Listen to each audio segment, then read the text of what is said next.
महिला आयोगाच्या अध्यक्ष रुपाली चाकणकर या जेजुरी गडावर पाहणीसाठी गेलेल्या आहेत। जेजुरी गडावर महिलांना मिळणाऱ्या सुविधांची त्या पाहणी करतायत।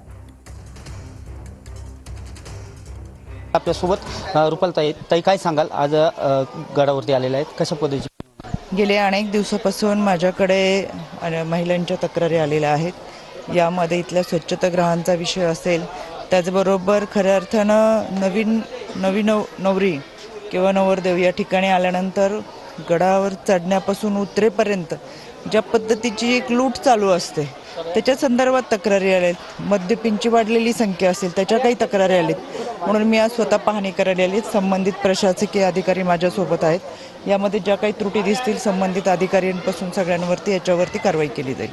एकंदरीत सर्व अधिकारी आलेले आहेत, आपण संपर्क साधलाय का? कशा पद्धतीच्या सूचना केल्या जाणार आहेत? भाविकांना सुखसुविधा चांगल्या मिळतील यामध्ये गडावरती संबंध महाराष्ट्रातून येणाऱ्या भाविकांची संख्या फार मोठ्या प्रमाणात आहे, त्याचबरोबर महिलांची संख्या मोठ्या प्रमाणात आहे। या ठिकाणी स्वच्छतागृह व्यवस्थित आहेत का?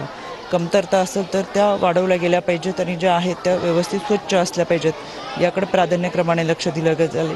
त्याचबरोबर मद्यपी असतील किंवा जी येणाऱ्या नागरिकांची लूट होतीये, मग ते देणगीच्या माध्यमातून असेल किंवा इतर कोणत्या गोष्टीच्या माध्यमातून असेल, याला पायबंद घातले जातील। कॅमेरामॅन आप्पासाहेब, मी दीपक कापरे, TV9 मराठी, जेजुरी।